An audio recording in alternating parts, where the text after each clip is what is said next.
always trust in God's truth.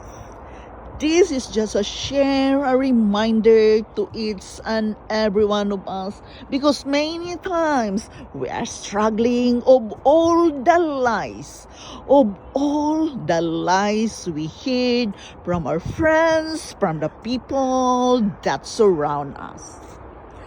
Trust in the Lord with all your heart, because only God's truth that matters in our life.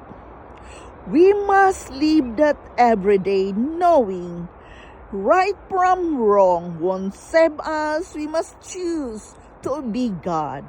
When Jesus is the fulfillment of our everyday thought and action, God's become our will. God is love.